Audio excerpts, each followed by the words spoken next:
Alors je suis aujourd'hui avec Guillaume Thomas, préparateur physique et entraîneur d'athlétisme. Bonjour. Je suis content de t'avoir à mes côtés. Tu cours le 10 km en 30 minutes quand même, à 20 km/h. Voilà, ça pose le personnage.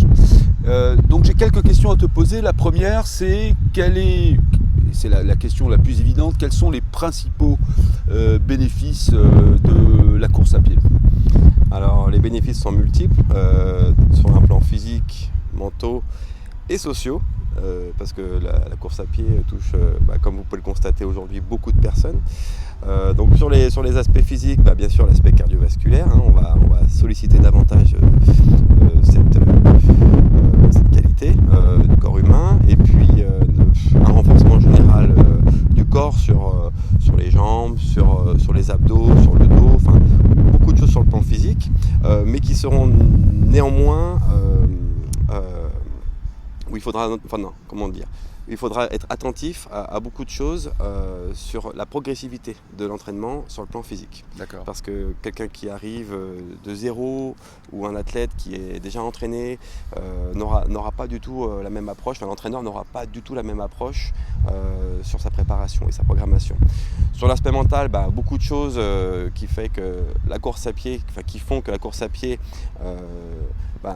est un bon anti-stress, et une bonne source de motivation ensuite pour la vie de tous les jours, parce que le fait de s'entraîner, d'avoir une certaine souffrance, quand même, la course à pied est une souffrance malgré tout, No pain, no gain. Nous permet dans la vie de tous les jours d'être un peu plus fort aussi, d'être un peu plus résistant face aux problèmes, face aux choses. Et puis sur l'aspect social, comme j'ai évoqué au début, c'est un partage de la course à pied, c'est un partage entre ses camarades, entre son coach et soi, et puis entre le monde entier, parce que tout le monde parle course à pied aujourd'hui, quand on s'y intéresse un peu, quand on lit un peu le sport. Donc plusieurs aspects qui sont intéressants dans la course à pied, au-delà de l'aspect physique et performance. Voilà. Merci Guillaume. Quel est le bon format pour la course? Alors là c'est complètement variable, j'imagine. Le format de course, c'est comme tout. Si je débute, effectivement, je ne vais pas m'amuser à faire un marathon.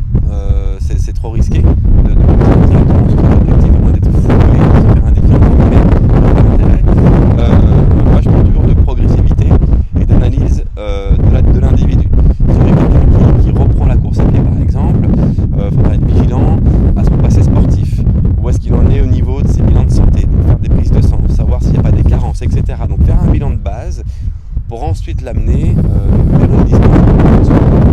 Et puis si c'est un athlète qui s'entraîne assez souvent, que ça soit en athlétisme, en course à pied, tester sur des petites choses pour avoir une idée globale de son niveau. Alors, et puis après, si on est sur une reprise d'athlète confirmé, voire de haut niveau, alors là les choses sont différentes, et l'investissement et la réflexion sur son entraînement sera totale, et là on pourra vraiment visiter des choses plus ou moins grandes en fonction de son profil. Une distance courte, c'est quoi? Alors une distance courte que j'appelle en demi-fond, ça pourra aller du 1500 mètres jusqu'aux 5000 mètres, d'accord? Donc là c'est vraiment, on va même commencer à partir de 800 mètres, d'accord? On va vraiment rentrer dans des qualités, mais qui peuvent être différentes. Donc on va avoir des gens qui vont avoir du pied, qui vont être assez rapides.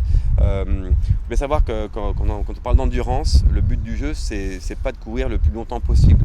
Un marathonien, par exemple, va pas s'amuser à courir le plus longtemps possible sur une distance. Il va essayer de raccourcir ce moment, ce temps de course sur une distance donnée. C'est pareil, sur 800, 1500, 5000, en fonction des caractéristiques du coureur et de ce qu'on va pouvoir lui proposer avec ça sera de l'emmener vers un record personnel, vers en tout cas et puis un bien-être aussi dans sa performance, que c'est dur, mais il faut aussi qu'il en prenne du plaisir.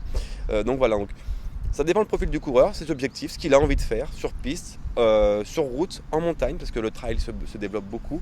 Donc en fonction de ça et de son niveau, où est-ce qu'il en est, on pourra définir une programmation sur 5, 10, semi-marathon, marathon.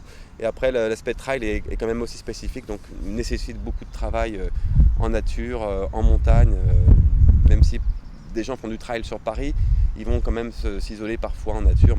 Tout ça, après c'est de la gestion, et voilà. Mais voilà, toujours une analyse de base sur les bons,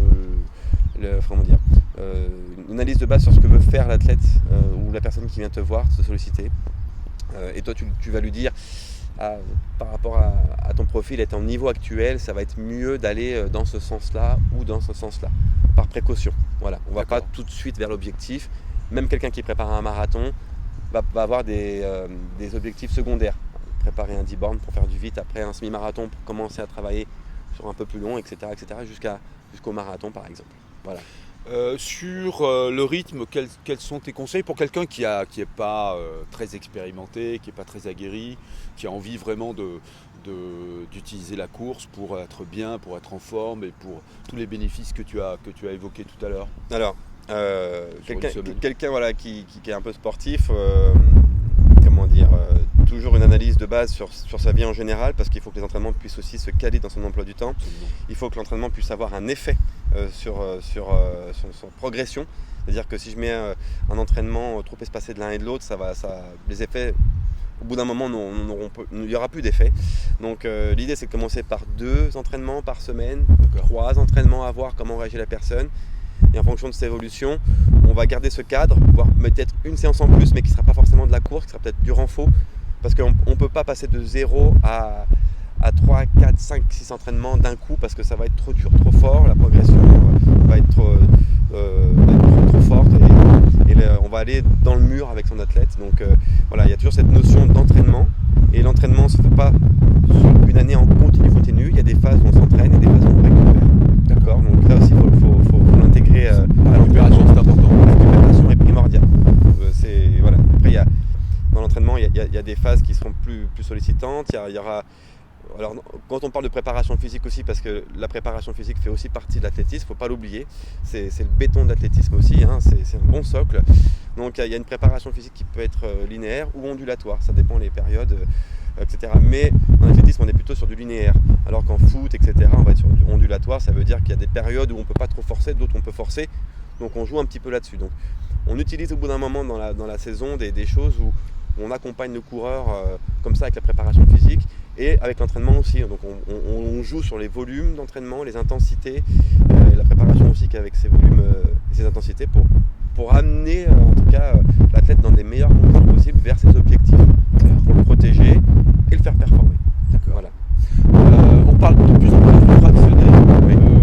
Pour toi, le fractionné, c'est complémentaire à la course. C'est l'un ou l'autre. Ça répond à quel objectif, l'un et l'autre? Alors pour moi, le fractionné, ça fait partie. C'est une partie de l'entraînement d'un coureur à pied. Parce que le fractionné, il peut être court, il peut être moyen, il peut être long. Et en fonction de ça, on va chercher ce qu'on appelle soit la puissance du système aérobie, soit la capacité, ou même travailler sur le seuil lactate du coureur. C'est-à-dire que ce seuil lactate, c'est à ce moment-là où dans le muscle, dans l'organisme, il se passe un muscle comme ça se charger de cochonneries, d'acide, etc. Je vais passer les détails, mais qui va venir. Alors pas sur le demi-fond, hein, l'acide lactique ne se produit pas de la même façon, mais il y a quand même des déchets qui apparaissent dans le muscle au bout d'un moment et qui font que la contraction musculaire devient moins bonne et que la foulée par exemple devient moins fluide, l'apparition de crampes, des choses comme ça. Donc l'idée du fractionné, c'est de donner au coureur la capacité de tenir un effort soutenu, donc assez long, mais court si on veut faire un record. Donc on va jouer sur la puissance du système ou la capacité du système aérobie, mais en même temps il y a d'autres systèmes comme le système anaérobie lactique et lactique qui vont se mettre en route, qui auront plus ou moins leur place dans l'entraînement d'intermittence, mais l'intermittence, si tu veux, c'est une partie de l'entraînement. Tu auras le travail sur piste de volume, tu auras le travail en côte qui va travailler plutôt des aspects de vitesse, de placement, de puissance, de force aussi intrinsèquement. Et puis le travail vraiment sur du seuil. Ça veut dire qu'on va se rapprocher en entraînement sur des distances de 5, 10, 15, 20 minutes où tu vas travailler vraiment à ton allure de compétition, pas à fond. C'est rare qu'on soit tout le temps à fond à l'entraînement aussi, ça, il faut être très vigilant là-dessus. On ne se met pas toujours à fond à l'entraînement. D'accord.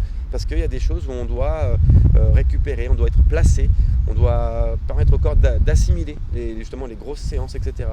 Donc l'intermittence c'est bien, il faut l'intégrer forcément parce qu'on va aller solliciter son corps sur des vitesses supramaximale, d'accord, ou maximale en tout cas, et sur des maintiens de cette vitesse. Donc ce qui va avoir des effets une meilleure, on va mieux tamponner, enfin voilà, ce qu'on appelle l'aspect tampon du système cycle de Cori par exemple, qui va intégrer le lactate et qui va le réutiliser en énergie par exemple.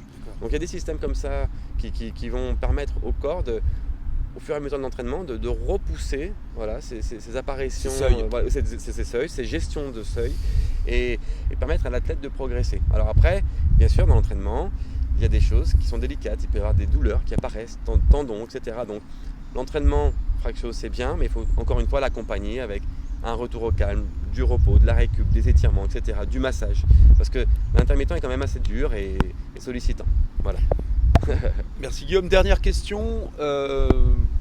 Quelqu'un qui a arrêté le sport de courir, on va dire, pendant longtemps, ou qui débute dans la course, tu l'as un peu évoqué tout à l'heure. La première chose, c'est un examen médical. Oui, très important. Ouais.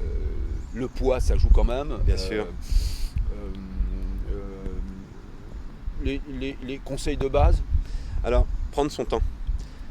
Pas être pressé, les gens sont dans la course à l'esthétique, à la performance absolument. La performance ça peut être bien, mais il faut bien le vivre, d'accord ? Perdre du poids, avoir un esthétique, c'est une performance, mais qui ne se fait pas du jour au lendemain. Et puis on le voit, les gens... Faut être patient. Je prends l'exemple des femmes ou des hommes qui perdent beaucoup de poids, 40, 50 kilos, qui perdent leur poids, mais ils se retrouvent avec une peau... C'est horrible. Et après une opération derrière. Une opération ou pas, et esthétiquement parlant, c'est pas possible. Donc ils sont contents d'avoir perdu leur poids, mais ne même plus se montrer après à cause de ça. Ils ont créé un nouveau problème. Ils ont créé un nouveau problème. Donc la course à pied, je pense qu'il faut pareil dans le même sens l'accompagner. Hein. C'est vraiment prendre soin de son athlète, prendre soin de la personne qu'on a en face de soi, pas forcément être à la course, à la performance, prendre son temps parce que le corps doit s'adapter à ces nouvelles contraintes, avoir du bon matériel au pied, ne pas lésiner sur le matériel, encore une fois, les chaussures. Ça coûte 150 balles, 200 balles. C'est pas grave. Hein. Il y a des soldes, mais surtout aller chercher le conseil dans les magasins spécialisés. Que ce soit en nutrition, que ce soit en vêtements, que ce soit en chaussures. C'est une base comme la base médicale au départ. Et après, à l'entraîneur. Et oui, il faut s'investir. Et c'est une hygiène de vie après. C'est une hygiène de vie. Tout se réorganise. Mais c'est au-delà de la course à pied, c'est pour le bien de tout le monde. Voilà. Merci beaucoup Guillaume. Ouais, je t'en prie. C'est chaud la pluie. Hein. Ouais, c'est chaud. Ah ouais,